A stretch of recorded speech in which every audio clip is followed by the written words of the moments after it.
But I think as a species, we start to search for anxieties. It's like we don't need them, but it's our natural state is to be anxious. So, the threats aren't saber-toothed tigers anymore.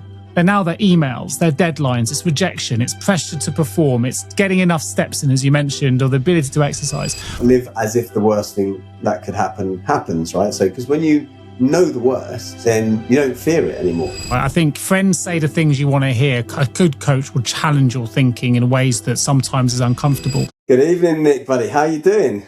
I'm good, mate. I'm good. I've got some exciting updates to tell you about. I don't think even you were aware of. So, yeah. And I had actually forgotten because we didn't meet for a couple of weeks. And last time we spoke, and the last time the listeners would have been aware, Nick was overcoming or looking to overcome a fear of going into the shed. Going into the shed, yeah, you laugh at me. That's absolutely true. So I suffer badly from an arachnophobia. And for those, if you've been listening to the show for a while, you'll know I've got a bit of a passion for helping coachees. So I work as a coach to overcome fear. And I've got a thesis that I've come up with, which is called the fear equation, which comes with a methodology called BOLD, which is breathe, observe, label, do.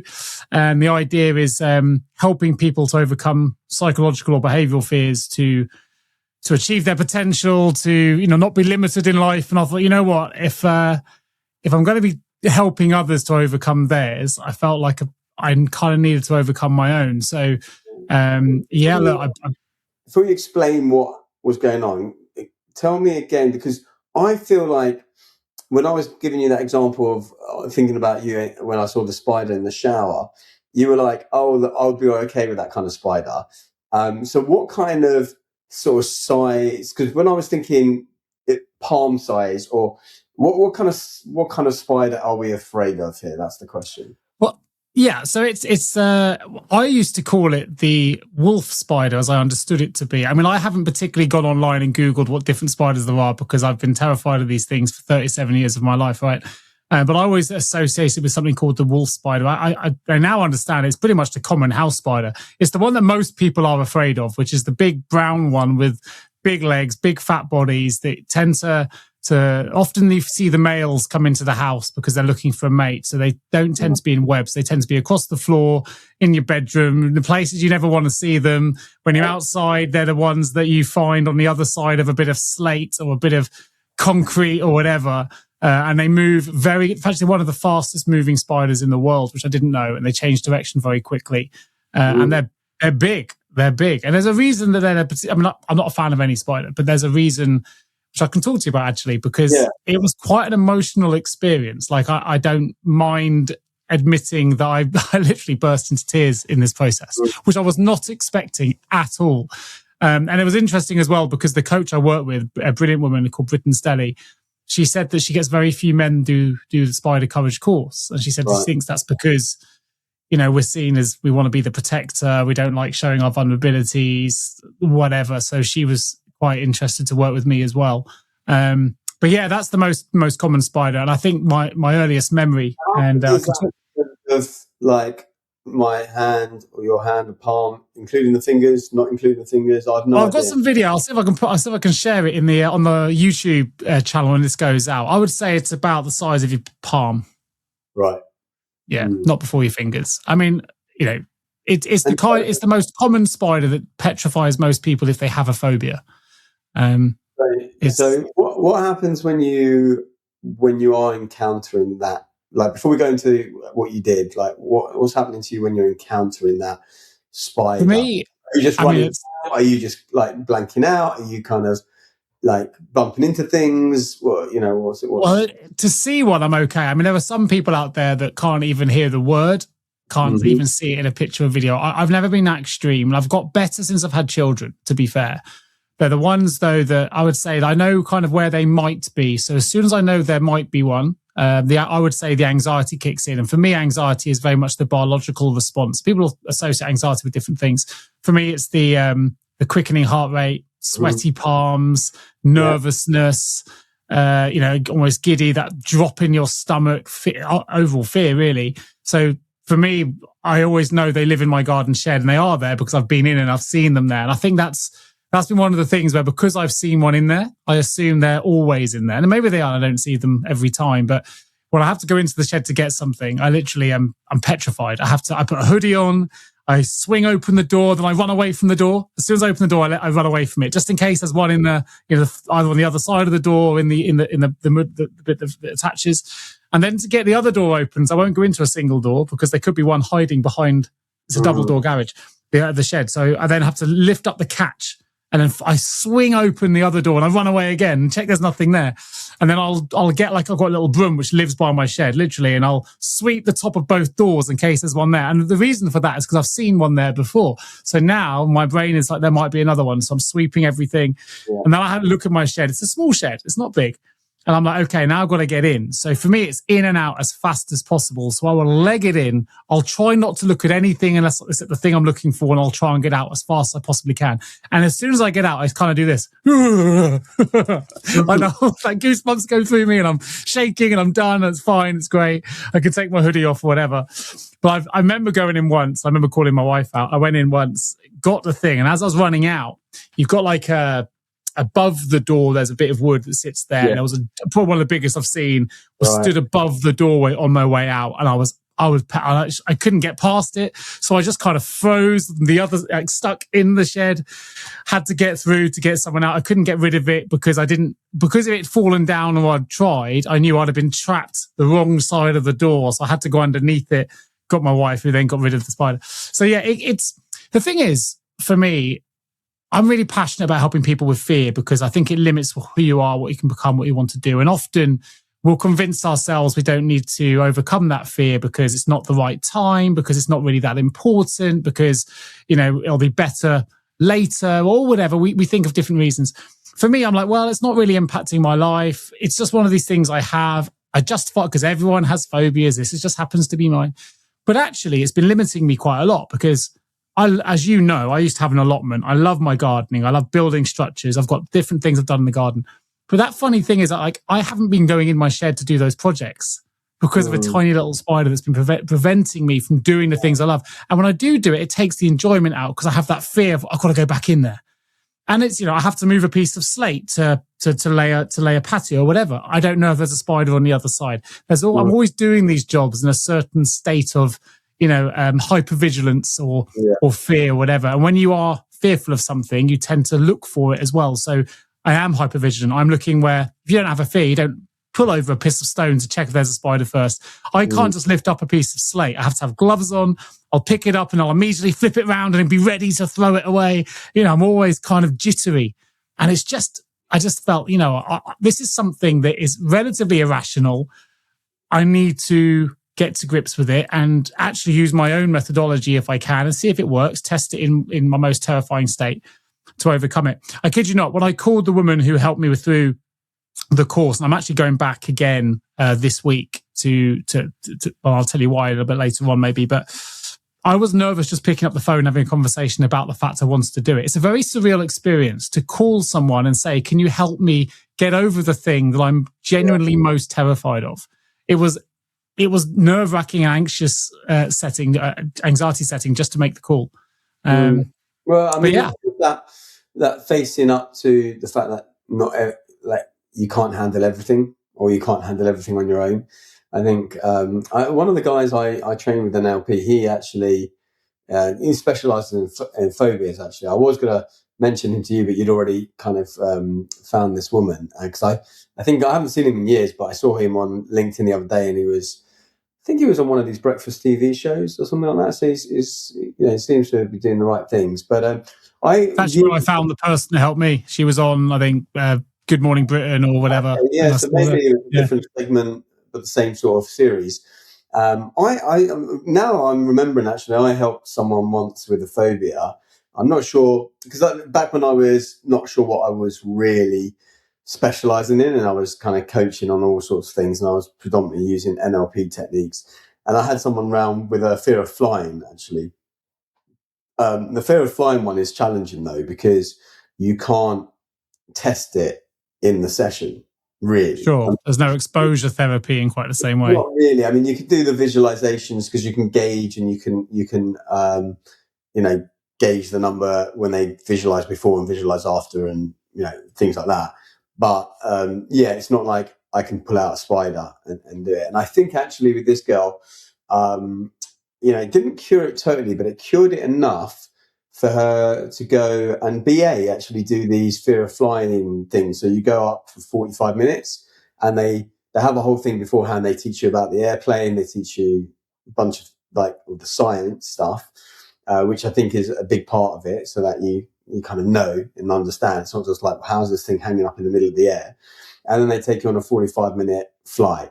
And I think she wasn't really even wanted to do that, because that crossed her mind before. And after she came and saw me, then she did that thing. And I think it largely largely went away. I mean, I've never really had a fear of flying, but there has been a couple of times when I've been flying where I've kind of got into that state, and suddenly some weird thing has overtaken me, and I'm like, get into a panic. And I think for me, it's a lot.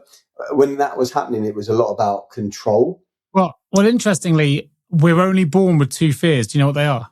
Innately. Yeah, it's really falling and loud noises, I think, isn't it? Falling and loud noises, yeah. So it's understandable if you ever so often, that anyone might get those feelings in the air of going, if this doesn't break, because we have that's innate within us, fear of falling and fear of loud noises, yeah. Exactly, yeah. So I think, for me, it's like, because you don't have, or I don't have that control, I'm having to trust someone else. And there's a big theme throughout my life. I've been starting with ChatGPT a while ago, but I haven't really progressed much further to get it to write an a memoir for me. But it's trying to understand the central themes. And I would say, control is a certain theme for sure, because I think I do a lot by myself, and it's harder to relinquish control. I've become much better at it, but I think that was the thing when it came to flying, where I was like, actually, someone else is in control here. You have basically trust. It's about trust in the process. And I think trust is a big thing. And I think maybe, I don't know if that's the same with you and the spiders, like just trusting that they are, not there to do you harm, that they are, I wouldn't use the word trust. I would go with it differently. I mean, the process was interesting. I didn't see a real spider, even on image or video, until probably 5, 6, 7 hours into the therapy. Tell us before you go through that. So you pick up the phone to this woman, and you're someone that your time is limited, so you're going to just do like an all-day session. I don't know if 9-hour intensive one-on-one. So 9-hour intensive. Go to her place, wherever it is. Sorry. Okay. Oh, I'm sorry. Okay, so near me. Yeah, not a million miles away, mate. Yeah. And you're there from 9 till 6 to kind of do this process, right? Pretty much. And tell us a bit more about that then. I mean, I was anxious even driving down, as you can imagine. It wasn't there. I'm still not sleeping brilliantly. I've had all these things going on, and your brain's in overdrive. But I get there, and you have to. The first thing you have to do is you get an opportunity to either walk through the room where all these spiders and other critters and things live, or you can go around the back. And I'll go through. I'm pretty calm. I think actually, of course, there's a level of anxiety. I was probably more calm than I anticipated I would be. I've been using my own process, breathing and trying to label and observe my fears and keep the rational brain in check more than the survival brain that wants to kick in, right? Mm-hmm. So I think that was important. And we went through, I had a hypnotherapy session, which kind of went through how I felt, because of course we're not born with that fear. So how I felt and I can't remember a time in my life where I wasn't fearful of them. So you kind of imagine a time as if you put yourself in a situation, what would that have felt like? And then you go through the experience itself. So the first experience that I can recall of where this fear started, which was very easy for me. I know I'm pretty confident I know where this fear starts. My mum will tell me a slightly different story. Apparently I was scared one time in a shed, but I actually don't remember the story she tells. So I'm not saying it's not true, but I don't think that's where the fear started. For me, I grew up in a room where my parents converted the attic of this house, which we lived in a rural setting. And in this attic were these giant wolf spiders. They were. I'm not talking one or two. I had 3 or 4 a night that I was dealing with. They were everywhere. Obviously, nests of them just running free without anyone stopping it. And we moved into this house. There was wasp nests we moved in, all sorts of critters in there. They restored it. And in this attic, these spiders were just everywhere. And I remember very vividly waking up with one of these big spiders on my face and me seeing it there. And actually, it wasn't moving. I kind of opened my eyes and it was stood right on my face. And it was only when I then panicked that it shot off. and I could never find it. It disappeared. These things move quick. And you have that sweat. It's almost like, I don't know, like a nightmare. And of course, spiders are always portrayed in nightmares. I've seen the movie Arachnophobia. I don't know if that's before or after, but even things like, what's the movie everyone's watching? Stranger Things. You've got this big creature that's a bit spider-like. There's so many kind of pictures and images that kind of reaffirm the fear or the idea that these things are scary. But what was interesting, and actually I'm going to fast forward a little bit, the bit that broke me down later was actually in the exposure therapy piece. But the reason I mention that now is I think I was dealing with this for 3 or 4 years. Now, I was not really communicating with anyone how terrified I was. I told Mum I was scared of these spiders, but I never really expand on how many there were or how frequently I was coming across them. But I used to zip myself up in like a mummy sleeping bag so nothing could get in. And I remember sweating myself to sleep in a state of fear pretty much most nights. And you won't love me saying this, but I think part of it was at the time my mum and dad weren't having a few marital arguments or whatever. Well, I remember coming downstairs to try and tell them, and they were having one of these arguments. And I thought, you know what? I didn't think this logically, but looking back, I was probably more fearful of exacerbating that and having an impact on them and the fear of them splitting or whatever, that I decided to face the fear and live with it. And I never wanted to burden them with my fear. So I think I got used to living in this state of fear. I swear that's where my insomnia started from as well. The idea of sweating myself to sleep, my mind active. And this was 3 or 4 years. So I think when it came to the exposure therapy piece, and I appreciate I'm fast forwarding, I got a chance to hold a spider in a plastic case. So I wasn't actually physically holding it. It was like a Ferrero Rocher case. Spiders inside, and you've got to, first you're just looking at it, then eventually say, can you pick up the case? You can. So then pick it up where the spider's in the corner. And so it's kind of you can kind of see it in the palm of your hand, but of course you're protected by this case. And I just broke. It don't know where it came from. It came from inside because there was a helplessness to the spider, which sounds mad, right? But you used the word trust, so I'm going to bring it back to. I think a lot of the 5, 6, 7 hours before was all about finding compassion for the spider rather than compassion for me. You always look at it as if I'm the one that's scared. It's all about me. I have the fear, which means you never really consider the other side of it. So, we learned about, as you did with your friends, you learned about how things stay in the air, how things fly. For me, it was learning about spiders, about, okay, the good they do, which is fine, but more about actually how and why they respond in the way they do. That I didn't know that they have 8 eyes. For me, that's terrifying, but actually their eyesight's appalling. They can't see very well. They can't hear very well. So when everything's trying to kill them in this big wide world, including me, they have to be able to move fast and in different directions just to get away. So it then made a little bit more sense as to why they move. The scariest thing for me was the unpredictability of a spider and the way they shift and the speed they shift. So, okay, that makes a little bit more sense. Doesn't make me any less fearful necessarily at this point, but this is when we're going through the NLP and the hypnotherapy and the coaching. And you're kind of, okay, so you understand they don't have a skeleton like we do. So if you hit them hard, they just squish. They're very vulnerable. That they listen to vibrations. So often you feel like they're coming towards you, but often that's because there's a speaker or something else that they're feeling. So they can't see you moving. They go away from wherever the biggest vibration is, and they move very, very quickly. They're very sensitive to vibrations. So I think you kind of learn. I learned loads about spiders that I've never tried to learn because I've been fearful of. I don't want to see an image or to Google it. You look at the fearful stuff. You kind of search to compound my reasoning for the fear rather than to break it. So when this thing was in my hand and I kind of saw how helpless it was, I don't know, it just came up and I felt it was actually all the abandonment I felt as a child. Now I had an amazing childhood. I don't want this to be, but I think I loved it. If I had such a good childhood, it was so good that I didn't want it to be impacted by me going and speaking to my parents about my fear. So I think the fear of them breaking up, the fear of me exacerbating that problem, the fear of my wonderful childhood being impacted by my fear was greater than me, telling them about it. So as a result, I felt very abandoned of my self-reason abandonment, self-abandonment, whatever. But it all just came up, and I had no idea it had been sat there in my subconscious for so long. I mean, as children, we've mentioned this before on the show, right? We're meaning-making machines, and so everything that we see, hear, and do creates an imprint in us, and we create a meaning, rightly or wrongly. So, you going down and not wanting to disturb your parents when they're maybe having an argument, whatever, and then that somehow transposing itself into that fear, then you holding the spider there, seeing the vulnerability of the spider, knowing the vulnerability of the spider, maybe seeing yourself in the spider and probably. I as mean, it was being. petrified in this little plastic case. It was a weird thing. I've never seen it or even considered that thing is scared. It's there to get me, as always it's been. It's there to catch me out. It's there to frighten me. One of the processes, I haven't done it for a while, that I used to do with clients where it's kind of like, I think it's called timeline therapy, but it's a version of timeline therapy. So I'm not sure if you're familiar with timeline therapy, but and maybe you did a version of this without knowing what you were doing, but where you effectively, we all have a sense of past, present, and future. Like, so for example, if I was just to instinctively ask you, point to the future, right? You might point to your right, or you might point to your left, or up, down, whatever. Point to your past. Maybe it's behind you, maybe it's to the left of you, and we have a timeline.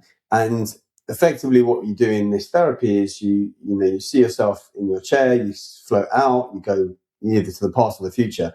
But one of the things when you go to the past and you go back to an event, like the event may be where you're in the bed and then you come downstairs and see your parents, is you see it from different vantage points. So you see it from the 30,000 foot view. You might go and see it through your eyes as a child, but with your adult brain, and then you might take a different interpretation from that situation. Like, for example, a classic thing might be where a parent shouts at a child because they're literally just about to pick up a knife or walk in front of the road or whatever. Yeah. Suddenly that child gets this trauma because they're being shouted at by their parent, and they've equated that to, I don't know, showing them something because they were trying to show them something, whatever. But then when you go back and you see it through not the eyes of a 5-year-old, but through the eyes of a 50-year-old, and you realize actually what they were doing was trying to keep you safe and that they really loved you, then suddenly you have a different sure. meaning or understanding. So I think that's a really interesting, because it's all about perspective. And like we've said many times before, right? Nothing has any meaning except for the meaning you choose to give it. And we're always choosing our meanings. And so this can really help you get that different understanding. Yeah, we covered fear, and she knew that I was a fear practitioner in inverted commas, that I'm studying and writing a thesis on it. So we had a lot of shared ideas, and it was good. We were able to explore that level as well and talk about my understanding versus hers and these different things. She's never had any fear of spiders. She grew up with these things, as you say, nurture. Her parents had spiders and pets and things, so she just never had the fear ingrained like I did. And so we had some good conversations. But in terms of the eyes thing, so as far as how you view something, one of the exercises was to first imagine the silliest spider you could possibly think of. So she gives you some prompts. She's imagine it with a handlebar moustache, silly hat, dancing. She gives you a story. You're just meditating, listening to the story she's reading. You're at a disco, whatever. The spider's dancing, his legs are going. It's got funny boots on. What kind of boots they got? So you kind of really make this thing really funny, and it becomes your friend, and you end up dancing with the spider in this meditation, and you're listening to her audio or she's talking. But you've got to keep creating these images of kind of not this scary thing, but this funny thing. And then afterwards, I had to actually, I'm a terrible artist anyway, but I had to kind of felt tip in what my spider looked like and create this image, which we kept next to the real spiders when I did the exercise as a kind of memory recall of, what it's all about. It was fascinating as an experience. And I do think fascination actually is a really powerful way of overcoming fear anyway, to be curious rather than just be fearful. To add that as a sensation to the experience itself helped. What I would say, which I don't know if I'm cured yet. I'm going back on Wednesday to handle some larger spiders, shall we say? But to give the game away, I managed to handle the biggest house spider I've ever had in my life, and not just once or twice. They put you in different scenarios where they hid it in some towels. I had to find it within the towels, not be surprised, pick it up my hand, put it in a little pot. Had to turn my back while they let it free in the bathroom, because that's the most common place you'd find one. And then I had to, not knowing where it was, and I couldn't turn around for 3 or 4 minutes, and then I had to find it and then put it away again. I managed all of those things. These are things that I never dreamt or even imagined, to be honest, I'd be capable of within one session. So I really surprised myself. I haven't really seen one since. So we're going back on Wednesday, which will be a week later than this happened. What I will say is, even now, it feels like an out-of-body experience. Because for 37 years, I've been telling myself this is impossible. And even when I was handling it, maybe that's part of the emotion, it felt like I was watching somebody else. I think it proves that courage can be cultivated. I had to really work and repeat and sort of get to that experience. Well, I'm going back on Wednesday. I've got to cultivate a little bit more. No way am I healed from my phobia, but I think I'm a lot better. I think it was the out of body experience was, again, like looking at myself, as you mentioned, through different eyes and going, actually, I can do this. This is another version of me who's able to handle a spider without fear. And I was almost looking at my unfearful self as the fearful self in the same moment, going, how is this possible? Like, I've never been able to do this. It's just, I don't know. It was just the weirdest thing. Even while doing it, it felt like it wasn't quite me handling it. It was kind of somebody else. Yeah. It's a different, very, very strange. A different you, because like the thing is, it was a different me to a certain degree because I've overcome something in my psyche. Well, we've talked about before, I'm pretty sure. I mean, there's that book, which I must confess I haven't read, but it's called The Body Keeps the Score. I'm sure you're familiar with it. Yeah, you talked about it before. I've not read it yet. I know it's on my list. And basically, like everything is an imprint on our psyche, but also on our physical body. And I remember, it's interesting because many sessions ago, or podcast sessions ago, maybe a couple of years ago, we were talking about, we had a disagreement, let's say, or a different view on, you were really championing talk therapy as a way to basically solve problems. And I was trying to sort of say, look, a lot of these issues are created on a non-verbal level. And so actually sometimes... That's not really true. The debate was more whether, I'll say narcotics, whether... it was about non... It had to be just talk, but I didn't think you needed the intervention of any chemicals or substances. I'm not even talking about chemicals, though, because it might be like... EFT, it might be, emotional freedom technique, things like that, where you don't, you're not talking about the thing, but there's an imprint in the body that then you shift through. Yeah, our conversation at the time, not to go too segue out, was more about things like ayahuasca, and that sometimes people need that extra level, or magic mushrooms, or whatever it is to. And I was saying that. I was basically arguing natural therapies or natural coaching skills can get you there, whether it's through art, talk, or whatever. On that front, I think, and now it's coming back to me. Yeah, maybe the focus was more on that, but I think it wouldn't necessarily. Like I'm putting in the bucket of like ayahuasca, Bufu therapies, along with other transspiritual therapies like, what's it called, rebirthing breathing, or holotrophic breathing, or these things where basically my point with that discussion a couple of years ago was to say that, it's the Einstein quote, right? Where he says, right, that we can't solve problems on the same level as thinking as that created them. Yeah. And it's the same essence, right? If like it's the talking never really creates the problem. Like, for example, you I know, God forbid you're in a plane accident, right? That it wasn't like you were talked into a plane accident, you were being described a plane accident, you were in that plane accident.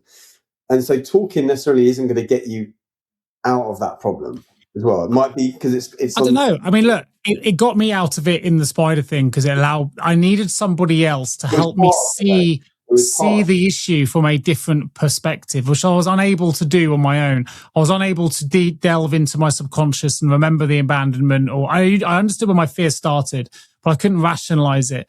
I think, and it's difficult for people because I was in a huge state of what I guess you'd call it cognitive dissonance, right?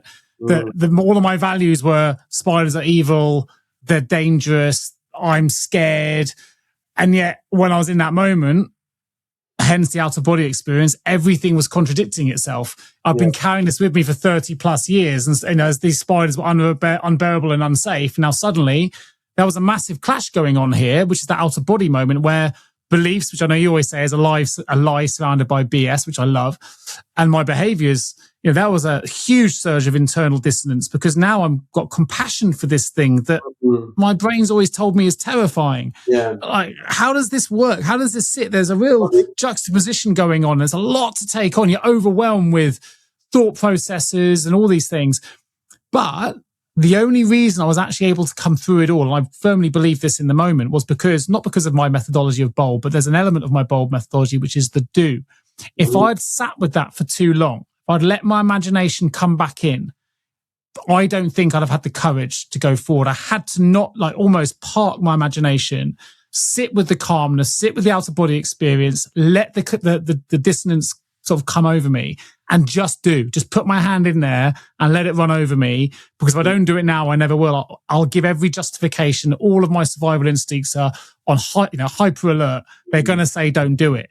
And that was the strangest moment of going, right, I've just got to calm and do. And I would not have been able to do it without that coach in the room. And yeah, we did more than one type of therapy, but it was, I'm just saying for people who feel like they can't do something, it was an amazing shift for me. That's the thing. I mean, like, I think with I guess what I'm trying to say is that there's more than one way to skin a cat, and you had a whole thing, right? So you did a rational thing because, like, you were talking about the idea of rationalizing a second ago, which is again using the brain, because we as men, to generalize here, we like to kind of rationalize and understand things, and I'm the same, and yet, right, what creates the issue is not a rational incident, right? It's kind of an emotional incident. But one thing I wanted to say, and I'm forgetting now, when you were talking, there was a point I wanted to make, and it will come back to me. But I think just understanding it is one thing, and then also not having to understand the solution is also another thing, if that makes sense, where like sometimes you create this out of body experience. Oh, I remember what I want to say actually, but you create this out of body experience, and you were talking about cognitive dissonance, right?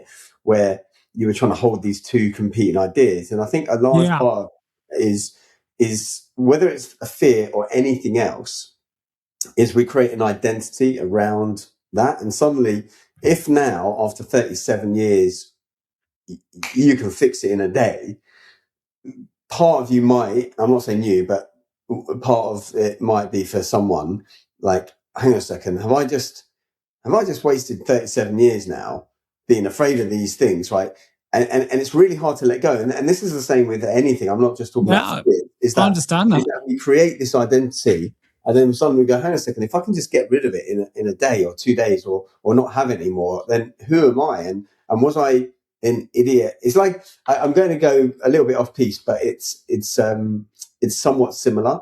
Like when you won't have this experience necessarily because you've been happily married for like many, many years, but you break up with someone and your friends and family, and they're all trying to be supportive, and they're all saying, oh, well, she or he was no good for you, and I always thought they were a bit this, a bit that. Well, they don't realize what they're doing is they're not criticizing her or him, they're criticizing you and your decision making, and you're saying, and hang on a second, I was with that person for 5 years now, and you're saying that, and I'm not a good judge of character. And so they're doing it from a place of well-being and well-meaning, but actually they're harming it. And I think it's a similar thing here, where you're suddenly going, hang on a second, was I so, I don't know, weak and petrified for like 37 years or whatever the years are for a person, and now I can't let go of my thing. And we see this all the time where people talk about, I am the condition I have, right? Yeah, but I totally agree. But this is the power of coaching, right? I think friends say the things you want to hear. A good coach will challenge your thinking in ways that sometimes is uncomfortable.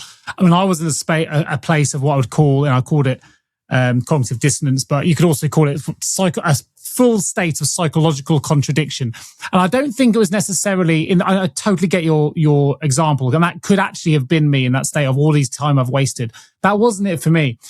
It was the weirdest thing. It was that, I'll use the word compassion, that made me, wasn't just the abandonment as a child that came through, it was the compassion.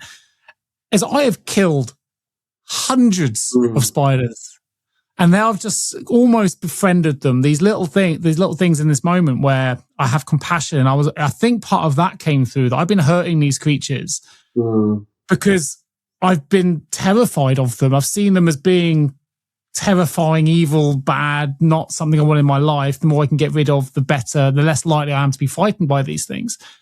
And I think that was a kind of an emotional overload for me. There was the abandonment element I talked about, the fear that was trying to overcome and how that resonates in the body, the compassion, shame as well in there a little bit for how I've treated some of these things, all in full reversal, all colliding in real time.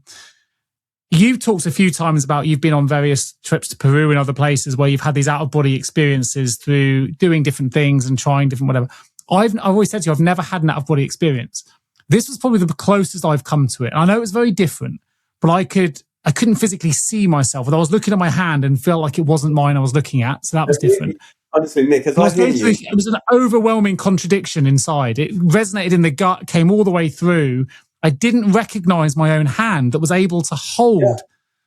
You had a spiritual experience. You had a spiritual experience there, and it reminds me of when I first started down this path of meditation and this and the other. And one of the truths that you get, and this is the basis for yoga, right? Yoga means to yoke or union, is that we understand that we're all connected, right? And that we're all part of the same universe. And when you understand that you're more than just part of the same universe, you're part of the same thing, part of the same being, you have this ultimate, like, visceral connection with everything. And I remember when I first went down this road, and I'm not into Buddhism per se or read up on it, but I understand that they don't want to kill anything that they can't help. But I didn't know that necessarily at the time. But as I got more compassion for everything, and I wouldn't want to like literally hurt a fly, right? I like capture something and put it out, because I could. To be honest, honestly, this is going to sound weird, but it went beyond. It's not sentient, but beyond live creatures. Like I could sense, I felt a connection to inanimate things as well. Like it's really weird. Like, maybe it's to nature, but also to like a rock, right? I just felt I could feel. It's hard to describe. It's not feeling as in like I'm feeling the wind on my skin, but it's a visceral connection to everything and everyone. And I talk about this in some videos like the Big Bang and, the spooky action at distance stuff and how we're all connected. But you, it appears, had this kind of visceral connected experience with another. I think I did. I said to my wife afterwards, I've done a lot of things that I think other people would be proud of achieving, right? We talked about Iron Man on this race, doing good times, launching a business, things like that. And I'm not, comparison's a thief of joy. I'm not necessarily comparing. But in my most recent memory, it's one of the proudest I've been of myself. And often we don't take time to reflect on ourselves. We're proud of other people. We find it very hard to celebrate our own successes internally and to actually take a moment to reflect on a promotion or whatever. I came out still relatively terrified. And I still can't say I'm over the fear yet because I haven't really been exposed since, which is why I'm going back on Wednesday to reaffirm it, where I think actually I'm going to come away with a spider as a pet, which seems like the craziest thing. She said she's offered me a house spider to take home, which again, even that seems in my head to be just the maddest thing in the world to think I'd be in that position. So we'll see how it goes on Wednesday. But I think I was overwhelmed with pride that I did overcome the fear and put myself in the lion's mouth, if you like, and going, you know what, I'm going to do this. I'm not going to let this irrational part of my brain or my own vulnerability or whatever stop me from being capable of this thing. I just have to breathe and be rational as much as possible and overcome the fear. And look, for people that don't suffer from arachnophobia, this is going to seem like a mad thing for me to be saying. I don't know. For me, it was madness. And I was surprised when she said to me as well, to change the script a little bit, where she said not many men come and see her. And I think we know as men, we're taught to be protectors in society. Vulnerability doesn't always fit the script for men. And it means a lot of men are walking through life with a version of themselves that's not entirely true. It's, that dissonance is always in action for them. And you think about that, it's not really a surprise that male suicide is the biggest killer for under 45s. It's almost like sometimes their fear of vulnerability sometimes is more powerful than life itself. Mm. Like we rather opt for the way out of suicide than actually that ability to be open and vulnerable and to admit our fears or our insecurities or whatever. And that's such a shame because I know it's arachnophobia. I don't mean to trivialize suicide against arachnophobia. They're very, very different things. But it was an experience for me that told me we can lean into our vulnerabilities and our biggest fears. And actually, if we really fully embrace it and open up and connect, there's opportunity on the other side of that, which isn't so scary. I'm not saying I'm cured but I know the next time I'm confronted, I will definitely not be as fearful as I was in the past. And as you can cultivate that courage, I've got to keep making sure that I push myself. No, I'm not in any real danger. I mean, they're very clear in their disclaimers. Don't go handle loads of spiders, right? Because you don't know what you're handling and it could be dangerous and whatever. And there's certain elements. Don't be silly with it, but be sensible and just don't let it, as you say, rule my life. Yeah, and that's it. I've never been to Australia. I've never been to Peru. I've never been to. I've avoided the countries where my fear exists. Yeah, I mean, that's a shame, really, right? Deadly spiders. I think that was one of the first things someone in the Outback mentioned to us, which I had no idea about. Like, I didn't know that the last time a funnel web killed someone was 1981. And yet, if you told me that, I'd assume they killed hundreds of people a year. I just don't know. I mean, you live in what you see in headlines and whatever, and it's not necessarily factually true. Not the way, yeah. But you'll be pleased to know they are releasing a new Spider-Man movie this year. Brand new. You like the superhero movies. A brand new day for you. Very popular superhero Spider-Man. But when you think about it, the way you've been describing spiders, I'm surprised that people resonate so well with it. As you know, I'm writing my book on fear at the moment, and I'm going to add a little chapter, which I wasn't expecting to write because I'd already planned it out. And I planned the book before I had this experience. So clearly I'm going to add a little bit towards the end. But there's an element here, which you'll already know. We're dealing with it. We've had shows on this before with you, and I've spoken about the mental health crisis, and we link it to social media and all these things. But actually, when I reflect and you think about humans generally, right, we've evolved, but we started off as these prehistoric people who could have been killed at any moment. Like it served us to be anxious. It served us to be fearful. If you weren't anxious and fearful and hypervigilant, you got eaten, killed, or whatever, right? So that served us for years and years and years and years and years. And almost like technology and all these things have advanced quicker than the human brain has evolved.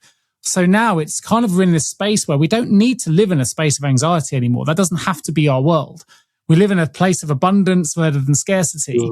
And actually now, the meaning of life then was all about survival. The meaning of life now, I would argue, is about finding joy through purpose or finding happiness or whatever those things are. It's rarely you'd say to someone, what's the meaning of life? And they'd say, certainly in the Western world, survival is not the first thing that comes to mind. And yet, but our default is still to go to that anxious mind rather than the joyful happiness one. And it's so easy to fall back on it. And your body tells you that's the right reaction. And everyone says, and we've talked about it, listen to your body. It doesn't always tell the truth. It can play tricks. I was listening to something the other day. Hopefully I'm going to get this right. And it really resonates. Now, there's many reasons why I say young women are getting their puberty earlier, right? From chemicals in the environment to a bunch of things, because it's kind of come forward by about 1 or 2 years over the last 100 years or so, which is a bit worrying. But one of the things this woman was saying, how, when you are under threat, actually, it's a threat to the survival of the human species. And so it makes sense to bring puberty earlier, because then you have more chance of, falling pregnant and perpetuating the species. And so basically stress, bringing it forward in a way.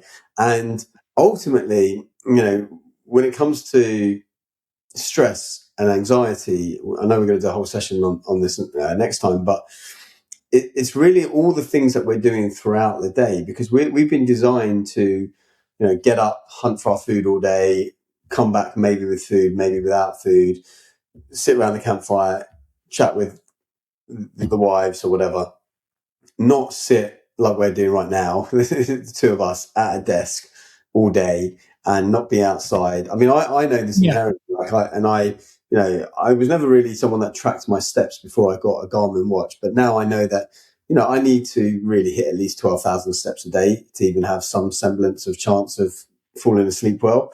And if I don't move my body enough, I'm going to have a problem. And I think, modern life in itself is the culprit here, because everything we do tends to lead towards a sympathetic nervous system response, right? Whether that's shallow breathing, whether that's sitting in a car, whether that's in traffic, whether that's putting a presentation together. There's nothing that really supports the other, the parasympathetic. There's something you mentioned there that I think is really interesting. And I hadn't really considered, maybe I had, but not as clearly as I'm thinking about it now. But, I'm very aware in my fear research that when you're fearful of something, you search for it, right? So if I go into my room, my attic room as a kid, I would look for the spiders. If you're not fearful, you don't look for the thing, right? So you end up searching for the things that scare you sometimes, which seems really counterintuitive.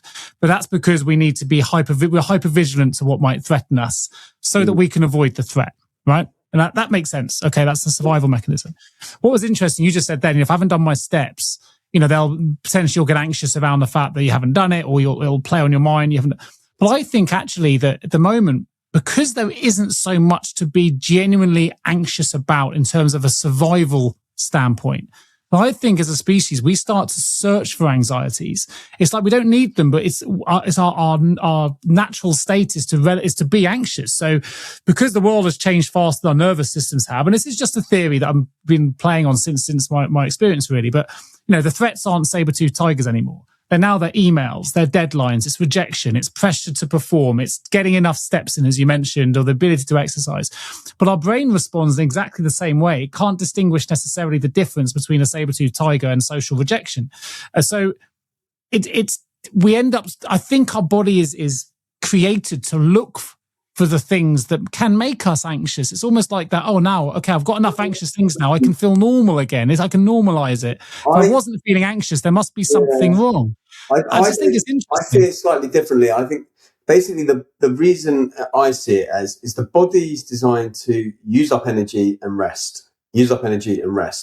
And when you haven't used up energy, you become hypervigilant because you're suddenly, right, need to, the reason you probably haven't used up energy is because you've been sitting around and you haven't been hunting for your food, and you need to hunt for your food, so you become more vigilant. And so for me, it's a simple case of energy expenditure, right? And if you don't use up the energy through your body, but your brain uses 20% of the energy of your body when at rest.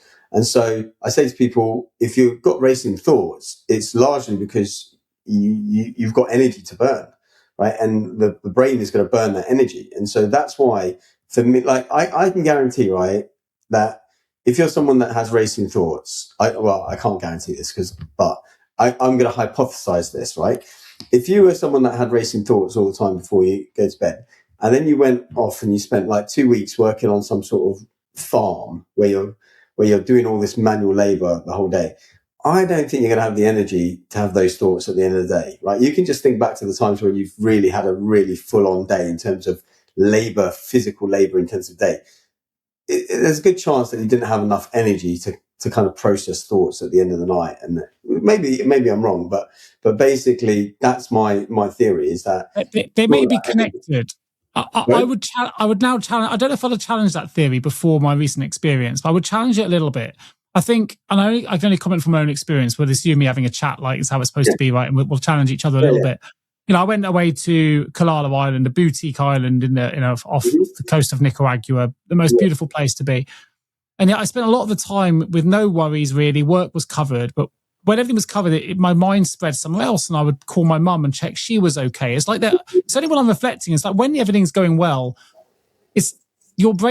my brain naturally then goes to find a place of worry, a place of potential anxiety. Well, if now I'm okay, I need to check that my kids are okay. I need to check that my mum's okay. I think that's natural. And whether is unused energy or not, I think sometimes you said if you've been working really hard all day, you expend your energy, don't worry. And that might be true, but often the work we're doing in the day is what gave us the anxiety in the first place. So I've got to get this job done. I've got to do. So there's an anxiety that's being managed in the activity that we're doing. But I think that when the activity isn't related to something that makes you anxious in the first place or stressed, I think certainly in my instance, my brain will start to search for something to potentially. It's like it doesn't feel in homeostasis unless there's a little bit on the other side of the balance. There's things I must be concerned for either myself or somebody else or something that hasn't happened. Habit. I mean, I use this. I think about a family member, and they are. Is it habit or is it to be human? No, I think it's habit, because I think when you are used to being in a state of fight or flight, right, that becomes your de facto way. And it goes back to this being imprinted into the body. So this family member I'm particularly thinking about, I feel that they have been in a state of fight or flight since they were around 16, 15. So we're talking a number of years now. And that's just what they know. And it's just part of their inbuilt. So their de facto homeostasis land is to be in fight or flight. Therefore, they will search out something to stimulate that fight or flight response, which would be, an argument, a flare up, whatever. If you're like, I don't know, the what do we call it, the Dalai Lama, and your homeostatic space, not to say he's got no worries, but your homeostasis is about, being chill, then that's what you're used to. I think it just comes back to what you're used to. I don't know. I don't know if that's true. I mean, I don't suffer from anxiety. Well, I suffer from the only real fear I have in my life is arachnophobia. Otherwise, I think I'm very, very and I live with my partner, my wife, who does suffer from anxiety, and my kids have in the past. So, I don't really have the same level of understanding of it because I don't suffer in the same way. Just had this one fear about spiders, which I've tried to overcome. So that doesn't mean I don't have worry. Worry and anxiety are similar, but I think it's just interesting. The Dalai Lama or whoever it is, like the way they live their lives, though, is often about helping others, and to help others, that has to be, I think, something in the mind that says, I'm worried about the way that the world is moving. What can I do to support it? That there's a purpose behind it. I'm not necessarily saying it's wrong, by the way. It's not necessarily a wrong thing. I just think it's like a default part of the way our brain has been created, that there is an element there to be anxious about our survival and the survival of others. We are communal creatures, so it's not just limited to ourselves. We were born to be, I think, in tribes, societies, communities. So if our own status is perfect, we worry about somebody else. We're there to observe danger and be vigilant of the danger, right? It's just, what I'm saying is that the way that maybe there's always a low level alertness, but usually you're in your surroundings that you're aware of. Then you spot that tree branch that's suddenly out of place. You become hyper vigilant. You recognize there's a threat. You understand, you see the threat, it's a lion. You have this hyper amount of stress for 5 minutes, 10 minutes while you deal with that. You go back to baseline. But we don't go back to baseline. And because we have, and I think in my book, I have like this little wave that I show where I talk about stress. And I say that, the wave goes up during the morning breakfast run because, your kids are screaming at you. You've got to get them to school. They're running late. Then it goes down a bit. Then it goes back up again when you're in the car and you go to your commute. And it goes back down again.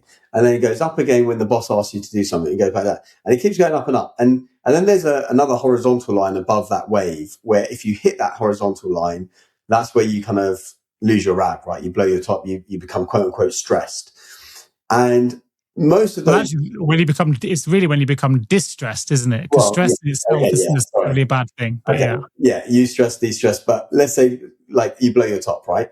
But the thing is that line, right, those little things that we're talking about, the commute, the kids screaming, the boss email, whatever, they create these little bumps in the road, but they don't ever hit that line. Now, when you create a baseline which is higher up, you're already starting much higher up, so it's likely you hit that line. I understand that. And all the things that we do in modern life, sitting too much, breathing into the chest, looking at our phones, create a baseline much higher than it should be. So although I agree with you that we have this kind of, maybe this low level, this hyper vigilant, hyper be aware kind of set, because we have to be, I think when you become used to being like, let's say, for example, you and I live in two different valleys, right?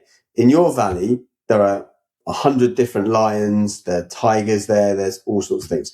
In my valley, we get one lion come through every month or so, right? My general state of being will be, I'm going to be aware when that lion comes, right? And I'm going to look out for the tree branch. But generally, I'm going to live a reasonably happy life. You are going to be on the lookout all the time, right? Because there's hundreds of lions and tigers there. So our baselines are very different. The way we, I agree with that. I'm not saying it's the baseline is the same for everybody, but equally, if you lived in that valley, you'd probably be waking up every day if you had kids or family and going, I hope they haven't moved to the other valley where they might get eaten by a tiger. There's an element of still concern of what may or may not happen in the future. That's why our imagination runs wild.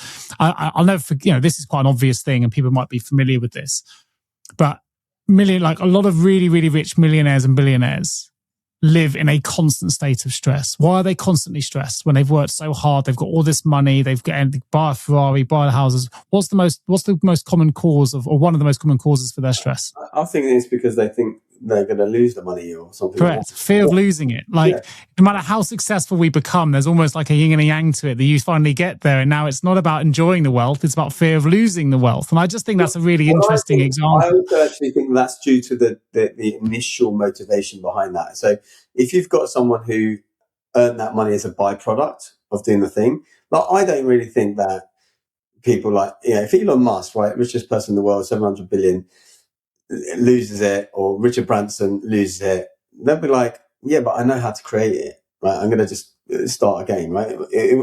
Maybe it took me 20 years to make that first billion. It'll probably take me 3 years to make it. Maybe you're talking about a top 0.0001% of the wealth creators. Yeah, I agree with you, like the whole thing about people who are rich and they're looking for the money and they're scared of losing the money. But I think that's because maybe that was their... Not the validation. Their driving thing. If the money came as a byproduct and you just happen to have it, I think it would be very different. I don't think I think there's an element of homeostasis for us now where we are almost happier if we have something to be stressed, anxious, or worried about. I don't believe that if we find that space where there's nothing to be worried about, I think that in itself makes us anxious, that there's nothing to worry about, and we'll actually worry about the fact there's nothing to worry about. I just think that's part of who we are. What I will say, I know you want to jump in, but I want to go back to your energy point because I think you'll like this. This is confirming your point. So I've been struggling with my sleep since before the spider experience, since we spoke. Since New Year, I've just been struggling with my insomnia. But what's interesting is post this experience, I think my body released so much adrenaline and so much cortisol that I keep getting these gut-wrenching feelings in the middle of the day for no real reason, which is obviously my body trying to process it all. I haven't been sleeping. I'm really proud of myself. Like, I haven't been happier with myself being able to confront my fear and handle it, but my body hasn't processed all that energy and all that excess adrenaline and cortisol yet. Hopefully it'll be processed a little bit more when I go back again on the Wednesday, or it'll create even more in the body. I don't know yet. But it's interesting because I think that's, from an energy level, it's had a big impact on my inability to sleep. My mind isn't worrying, but it's inside the body, and I need to find a way of just sort of releasing it all somehow, the adrenaline, the cortisol, and just processing it through. But I've been kind of the gut feelings of, I don't know, maybe it's that psychological contradiction again, still playing its way out. But it's been an interesting experience, even post, of how it's kind of felt in the body. Yeah, no, I think I often think that there's something that I haven't identified within me that needs to be released, because I'm looking at my heart rate variability and I'm wondering why I'm doing a bunch of things and I'm wondering why it's still where it is. Like, and I feel like when I've done some of these energy tests and these different events I've gone to, and they've, hooked up electrodes to me or whatever, they say there's a lot of energy inside you, but it's like, you put in the accelerator and the brake at the same time. And so I'm just wondering what the brake is that's being applied right now, because I feel like my HRV would be double what it is if there was some release. And I have a suspicion. I feel like I know what it is. I don't want to share it online here. That's fine. But I feel like I nearly sent you my HRV test because the day of the spider therapy, all of my metrics were telling me I was ill. My skin temperature was up. My breathing was faster. All the whole day, it came up with all the metrics of rest. We get all everything's red.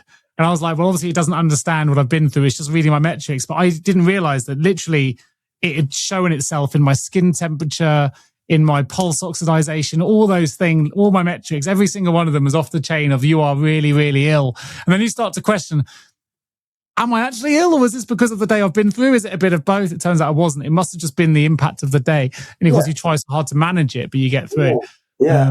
The thing I wanted to mention before when you jumped in there, and I can't remember, is because you were talking about, the brain seeking out things to worry and worry and all this.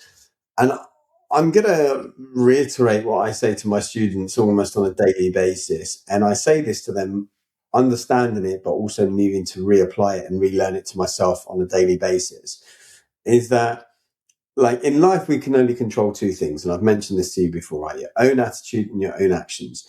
And so therefore, most people spend their time worrying about things they don't have control over.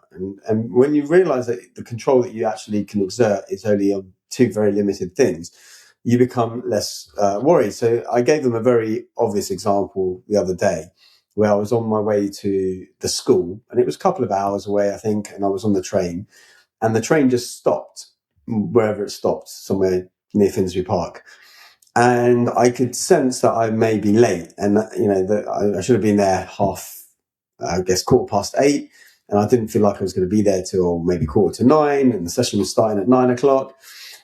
And I thought to myself, I'm not going to worry, because what do I have control over in this situation? Well, I can't control the train, but I can control. Right, I had a signal on my phone, so I thought, right, a couple of things I can control. Right, one, sending a text message to the group and saying this is the situation. 2, using the maps to find out if there's an alternative route, although I was in between 2 stations, so I couldn't get out. And that was really all I could control, right?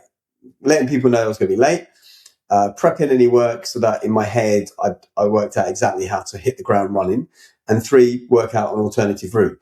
Once those 3 things had been done, there was no stress. And I said this to the students, okay, look, if I arrived at 9:30, I arrive at 9:30. I'm not going to be worried about it, because I've controlled everything. I've controlled everything I've got control over. So there's no point of worrying about anything else. And this is a very obvious example that people can use on a daily basis, right? It's like, ask yourself, what do I have control over in this situation? And then deal with that. And then it's the same as the 3 C's of Stoicism, isn't it? The control what you can, cope with what you can't, and concentrate on what's important. And actually, speaking of Stoicism, I was going to say earlier when you were talking about the rich people and being afraid of losing their money. And one of the Stoic tenets, I guess, is to live like a pauper, right? Live as if the worst thing that could happen happens, right? So give away all your money or whatever, live on the street, because when you know the worst, and then you don't fear it anymore. It's a bit like understanding about the spiders, right? When you understand, we tend to fear things we don't understand. So when we start to understand, okay, I can live on the street, or I can Funny enough, that takes us full circle, because I think I started at the start of the show by saying or near the start, how much of an impact fascination had. Maybe it's understanding is another word for it. But when I became fascinated in the perspective of the spider, but not just the perspective, but also the biology, the why they are what they are and how they move, actually it did help with my understanding, right? So it helped it helped to dull the fear. That's probably a better way of putting it. I thought it was interesting as well, because I've said to you on this show, the meaning of life for me is to find joy during the passage of time. But I've actually reflected on my own meaning of life, which, without going too deep, maybe this is a whole episode on its own, because I know I'm conscious of time here for our listeners, but I'll set a challenge for our listeners, which is, when was the last time that any of you reflected on what the meaning of life means to you? What is it for you? I think it's such an important question, and yet we never really ask ourselves what it is. And that we're going through life without a purpose, without a meaning, seems crazy. So that's something they can reflect on. So I reflected on my own meaning of life, the pursuit of joy, or finding joy during the passage of time. And actually, I think I need more than that. It's not the shallow kind of joy, but I need the kind of joy that arises when I live fully. So when I live courageously and with intention during the passage of time, I've got to try to refine it now to what it exactly is. But joy, I've realized that joy on its own isn't enough. There has to be challenge there. There has to be something to stretch against. That eustress needs to be present for me. Something that helps reveal who I am becoming. And obviously, I'm still living on the wave of what I've been through and how proud I felt. And I think that it's where, challenge for me is where I meet the edge of my potential. It's where I can start to really feel and find real purposeful joy. So rather than joy of watching my team win a football match, well, actually the joy of feeling it's really meaningful. It made me feel proud of something that was something actually, because I was able to have that out of body experience that was greater than me or how I'd previously perceived myself. So I think without challenge, I would stagnate personally, and without purpose, I'd probably drift. So I think when both challenge and purpose is present, I can find that joy. So it's still finding joy in the passage of time, but with that joy that needs to have an element of challenge and purpose aligned with it. You definitely need that challenge, I think, for you, for sure. And I think I talk about biosphere too in the Super Vitality book, and how the trees didn't grow until a challenge had been introduced, which was the wind into the controlled environment. For listeners, I think in my book I actually do reveal my current purpose of life, which I say the meaning of life is just the meaning you choose to give it. And my current purpose is to love and serve others, and also the second purpose, I guess, is to experience it. Simply as that. That's the purpose, is to experience it. At least for me, right?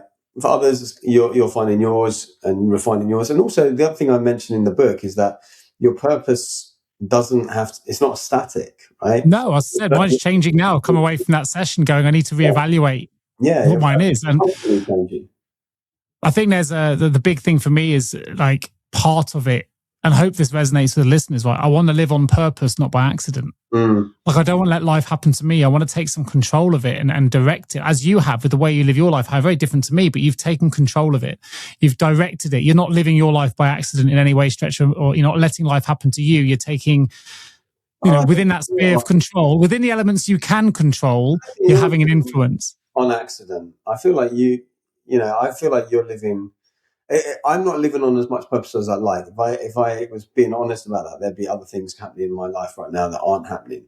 I feel like you are living a purpose-driven life, and I think you are on purpose. I don't know that things are happening to you. Yeah, no, that's not something new. It's something that's important to me. When you were talking about purpose, I think I've known that bit about me for some time. Yeah. I think if we don't, it's very easy to become a victim if we don't have that. And that's, it's why it's always happened to me. Well, if you're letting life happen to you, you're not taking control. If you don't have that purpose, it doesn't surprise me. It's how you feel. It's not your fault, but there is something you can do about it. Reading Hari's book would be one, because you do give a lot of great ideas and methodologies for overcoming some of this stuff. Lives. And I think I've mentioned this on the show before, for definitely, and I think I mentioned it in the book, that most people spend months planning a party versus planning their life, right? And that party being their wedding, right?